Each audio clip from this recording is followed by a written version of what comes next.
Удар за Крым нанесен. Россия публикует видеоатаки, куда целились. Возвращение полуострова военным путем. Новый сценарий Украины. ВСУ пошли в атаку. Заявление парламента. Устранение Зеленского в России требует крови президента. Россияне призвали Путина пойти на эскалацию требований к Кремлю. Закрытая встреча Путина и Лукашенко на Валдае. К чему пришли? Саня добился своего. Ветеран СВО, обещавший мятеж в России и разворот оружия против Кремля, едет в Москву. Скандал. Россия требует от США объяснений, кто кого надул. Новые детали. Украинский удар по России. Смерть генерала РФ. Друг Путина мертв. Закрытие границ ЕС для украинских мужчин. Казахстан ищет альтернативу России. И пенсия в собственной деревне. Как пара выкупила целое село. Об этом не только досмотрите. Друзья, всем привет! Это «Время Прядко», 27 июня на календаре. Мне будет приятно, если поставите лайк и поделитесь этим видео среди своих. Спасибо. Давайте начнем. Зубы дракона и подземные бункеры. Эстония роет окопы на границе с Россией. В приграничных районах Меремяя и Кислова идет строительство глубоких противотанковых рвов и огневых точек. Представитель эстонской армии Айнар Афанасьев открыто заявил, что без тотальной подготовки к войне сохранить мир в регионе попросту невозможно. По его словам, самые трудоемкие работы по блокированию границы уже завершены, и сейчас военные обустроили 2 ротных опорных пункта на ключевых тактических направлениях – северо-восточном и юго-восточном. Часть объектов отчасти несет демонстрационную функцию, чтобы наглядно объяснить гражданам характер и цели принимаемых мер. А вот ЕС решил запереть свой кордон от украинских мужчин. Остались считанные недели. Европейская комиссия предложила продлить временную защиту для украинских беженцев до марта 2028 года, но исключить из списка вновь прибывающих мужчин призывного возраста. Об этом сообщает Политика. Уточняется, что новое правило не коснется украинцев, которые получили статус беженца ранее. В Брюсселе заявили, что инициатива направлена на то, чтобы, далее цитата, «согласовать потребности в защите с общей способностью Украины защищаться от незаконной агрессивной войны России». По словам министра по вопросам миграции Швеции Йоханна Форселя, большинство стран ЕС уже поддержали идею не предоставлять временную защиту новым мужчинам призывного возраста. После принятия решения обычно проходит около 20 дней до его официальной публикации в Вестнике ЕС, после чего решение вступает в силу. При этом в Брюсселе считают, что надо несколько иначе подходить к обсуждению этого вопроса. И вот детали. В то же время комиссар Совета Европы по правам человека Майкл О'Флаерти предостерег от массового отказа мужчинам призывного возраста. Я хочу убедиться, что те, кто на законных основаниях может быть освобожден от военной службы, например, отказники по убеждениям, получат возможность представить свои аргументы. Поэтому необходимо рассматривать дело каждого мужчины индивидуально, заявил он.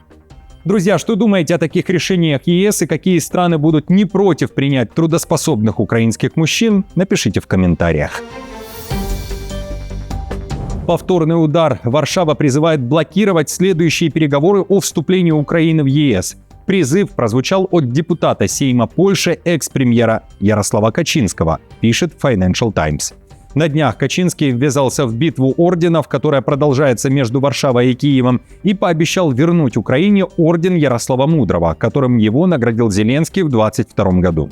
При этом, отмечает издание, заявление Качинского отражает сугубо его личную позицию и не является официальной позицией партии «Право и справедливость», которую он возглавляет. Также бывший польский премьер-министр подчеркнул, что, несмотря на разногласия, продолжит поддерживать Украину, поскольку считает это стратегически важным для Польши. Москва требует объяснений. Российский МИД намекает, США идут на попятную и пытаются отказаться от своих же слов по Украине на Аляске. Поводом для скандала стало заявление госсекретаря Рубио о том, что на саммите в Анкоридже озвучивались лишь предложения, а никакого реального соглашения между Путиным и Трампом не было. В ответ глава МИД РФ Лавров уверяет, что спецпосланник Трампа лично привозил пункты по урегулированию войны в Москву. В Анкоридже американцы прилюдно подтвердили их актуальность, а Россия пошла на условия США. Кремль также считает, что Рубио путается в том, какую роль играет США. Лавров заявил, что госсекретарь то заявляет в Конгрессе, что Вашингтон не может быть посредником из-за поддержки Киева, то предлагает сыграть конструктивную роль. Россия требует от Белого дома внести полную ясность, говорится в официальном запросе МИД. Послушайте. На каждый его вопрос Уитков отвечал положительно, поэтому, когда мой коллега Рубио говорит, что на Аляске были только предложения, а соглашения не было, у меня это вызывает вопрос с точки зрения того, что мы подразумеваем под соглашением. Если одна сторона, в данном случае США, положила на стол свои предложения об урегулировании, о том, как подступиться к этому кризису, а вторая сторона выразила согласие с этими предложениями, то говорить о том, что согласия не было, получается как-то не очень изящно. Саня своего добился. Именно так звучит заявление Александра Лунина, того самого ветерана СВО, который буквально вчера требовал прямого эфира с Путиным и обещал развернуть оружие на Кремль, если его требования не будут выполнены. В серии новых видео он уже утверждает, что не бунтарь, но предпосылки для бунта есть, однако некоторые его неправильно поняли. Но самое главное, он добился своей цели и уже едет в Москву. Уверяют, что с ним на связь вышел Виталий Бородин, человек, возглавляющий федеральный проект по безопасности и борьбе с коррупцией в России, и тот, которого российские СМИ часто называют самым активным и серийным доносчиком страны. В своих публикациях Лунин не уточняет, будет ли у него встреча с Путиным, но при этом говорит: все, кто записал его в либералы, а это Z-каналы, должны приготовиться отвечать за свои слова. Как именно, человек, обещавший мятеж, снова не уточнил. Пригласили меня в Москву, чтобы озвучить свои проблемы, все те моменты, которые накопились. Лунин уже обратился к военным РФ, чтобы те скидывали ему информацию о своих проблемах на фронте. Он начал собирать данные и доказательства о преступлениях командиров России, которых называют гестаповцами, и радуется поддержке со стороны россиян. Вся страна встала просто, вся страна поддержала. Владимир Владимирович, я тот самый мужик из Лизиновки, Лунин Александр Михайлович, который просит вашей аудиенции. Сейчас поступают тревожные новости, что враги народа сделают все для того, чтобы меня снять с дистанции. Владимир Владимирович, дайте людям надежду. Сейчас весь мир смотрит за этим событием. В Кремле, напомню, уже пообещали пересмотреть видео Лунина, но ответа накануне по поводу встречи с Путиным не дали. Нет, вы знаете, действительно нам сказали, что есть такое обращение, но мы еще пока не успели с ним ознакомиться, поэтому я бы не стал ничего не говорить, но вот судя по вашим словам, какие-то достаточно странные формулировки, нужно ознакомиться сначала. Ликвидация Зеленского и ядерный ультиматум. Российские ястребы войны требуют от Путина перейти к радикальным мерам. Растущее число ударов украинских беспилотников по Москве, Петербургу и Крыму вызвало яростную реакцию среди российских сторонников жесткой линии, требующих немедленной эскалации конфликта. Об этом пишет Рейтер. На фоне тупика в переговорах с Вашингтоном Z-блогеры и крупные бизнесмены и представители элиты призывают Кремль отказаться от дипломатии, уничтожить правительственный квартал Киева и ликвидировать Зеленского, объявить мобилизацию и также задействовать тактическое ядерное оружие. Аналитики отмечают, что подобная агрессивная риторика серьезно давит на Кремль, но, несмотря на это, Путин пока сдерживает натиск ястребов, публично демонстрируя уверенность в текущей военной стратегии на Донбассе, говорится в публикации. Путин также избегает поддержки самых экстремальных предложений националистов, хотя в апреле Министерство обороны специально опубликовало адреса заводов в нескольких европейских странах, которые, по его утверждению, производят дроны для Украины, что выглядело как предупреждение о возможных ударах. Киев же заявляет, лишает Россию главного плацдарма для военных операций против Украины. Речь о Крыме. Новое заявление Зеленского было опубликовано вечером 26 июня. Он напомнил и о начавшейся спецоперации, которую назвал операцией по принуждению Путина к миру. Она будет длиться 40 дней. А в Верховной Раде при этом уже говорят, наступил переломный момент. Украине удалось нащупать ахиллесову пяту России. Кроме того, в украинском парламенте считают, что Крым могут вернуть военным путем, и ВСУ уже пошли в атаку. Послушайте.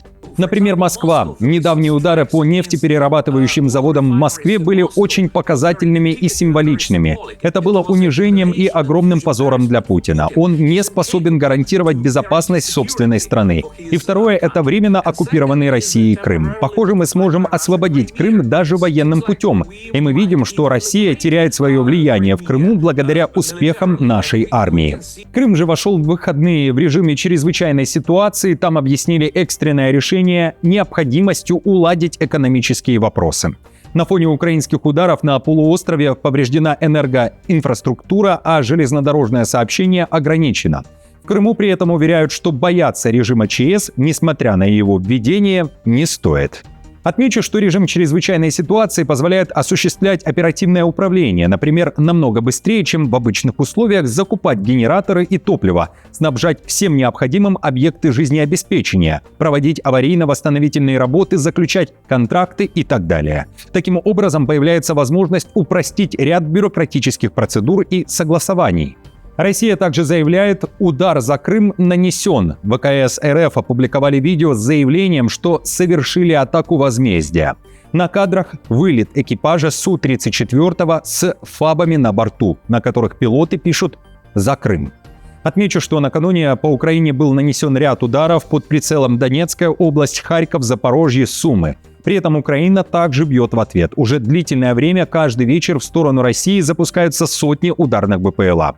В последних атаках их количество за ночь уже стало превышать 500 единиц.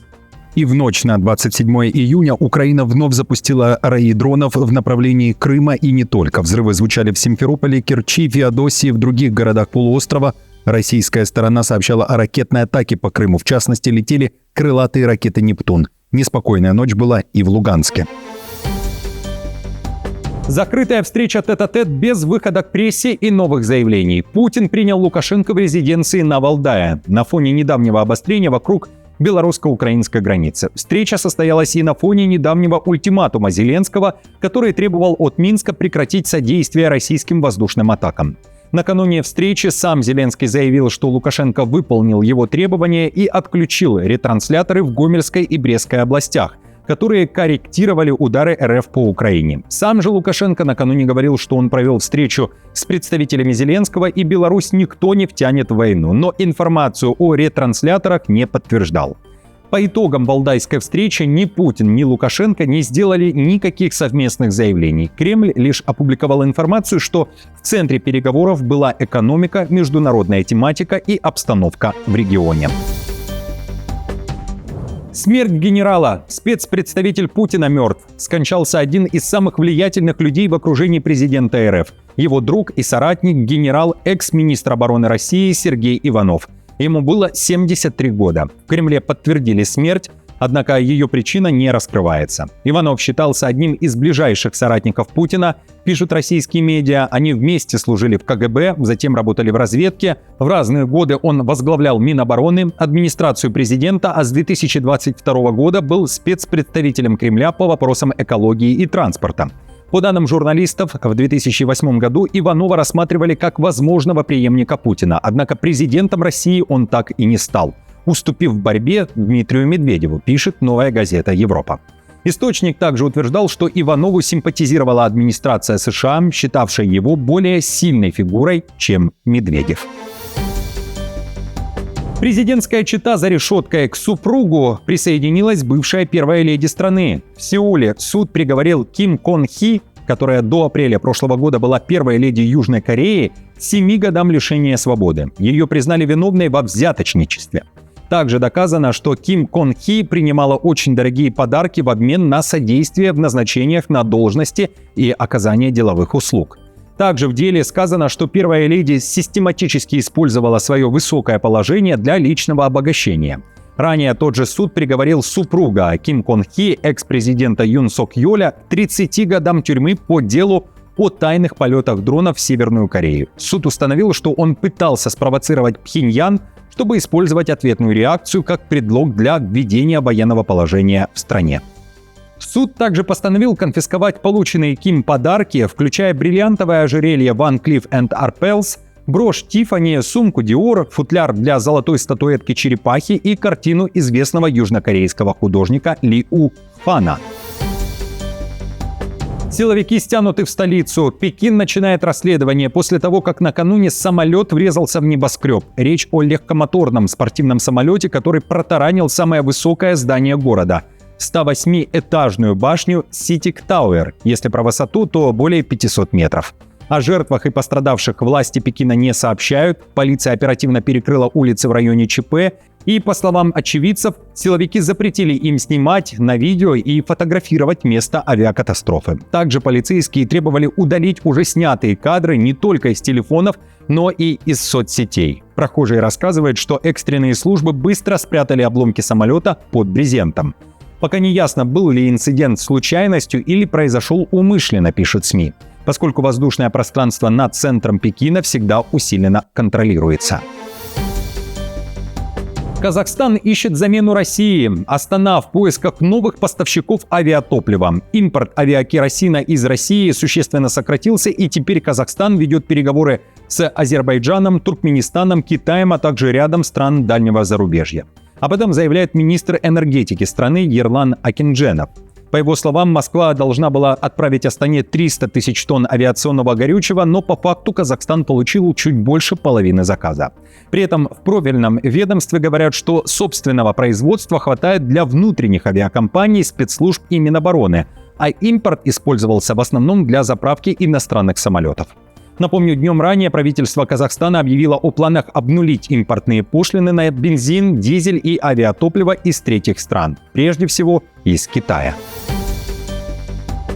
Пенсия в собственной деревне. Парочка британских пенсионеров, Хелен и Терри, обоим уже за 70, продали свой роскошный с 4 спальнями дом в Манчестере ради тихой, спокойной жизни во французской деревне. Причем деревушку Лак-де-Мезон на западе Франции семейство выкупило полностью за 450 тысяч фунтов, примерно 600 тысяч долларов.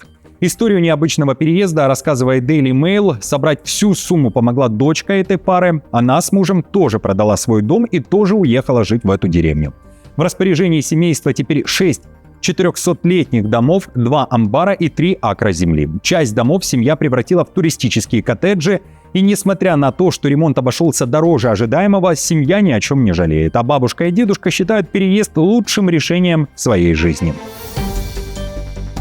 В других выпусках также много ответов на вопросы и событий. Переходите, пожалуйста, на канал и смотрите. До встречи уже завтра.